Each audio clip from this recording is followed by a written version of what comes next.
ఆర్యవైశ్యులను గోవు గర్భం ద్వారా గోవు మఠం ద్వారా దిక్కినటువంటి ఆ గోమాతను పూజించండి అనేసరికి భక్తులంతా కూడా వచ్చి ఆ గోవును పూజిస్తూ, ఓ గోమాత, మీరు మమ్మల్ని ఈ భూలోకానికి చేర్చినందువల్ల, మేము గోవులో మఠం గోవులో నివసించినందువలన మేము మీకు కృతజ్ఞతగా మిమ్మల్ని ఎప్పుడు కూడా మేము నూతన గృహములు కట్టినప్పుడు నూతన గృహములలో యజమానినైన మాకంటే ముందుగా మిమ్మల్ని గోవుని ఆ గృహంలోనికి పంపించి పూజ చేస్తామని వరం ఇవ్వటం కాకుండా మీ నుంచి గోవు నుంచి వచ్చే ప్రతి పదార్థం పూజనీయంగా ఉండాలని వేడుకొని ఆ విధంగా పూజనీయ స్థాయిలో మనం ప్రార్థిస్తున్నాం.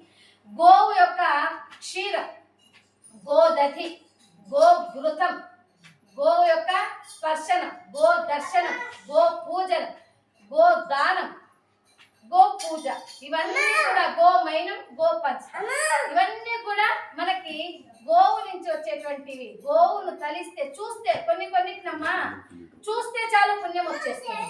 ఏంటవి? గోవు, గంగ, ఇలాంటివన్నీ చూస్తే కూడా చాలు, తలుచుకుంటే కూడా చాలు పుణ్యం వచ్చేస్తుంది అనమాట. ఇలాగా గోవును పూజించారు.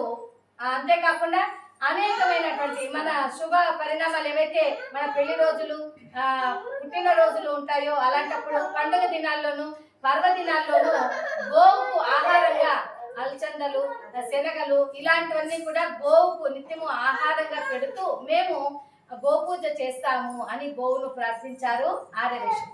అప్పటి నుంచే నూతన గృహాలకి మొట్టమొదటిగా మనము ఆ గోవును ప్రవేశింపజేస్తున్నాం.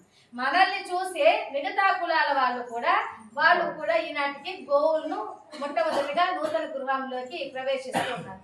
అయితే కింద ఉన్నటువంటి ప్రాంతము గోవు చక్కగా వచ్చి ముఖద్వారం చక్కగా ఉంటే పర్వాలేదు, గోవు వచ్చి వెళ్ళడానికి ఇబ్బంది లేకుండా ఉంటుంది.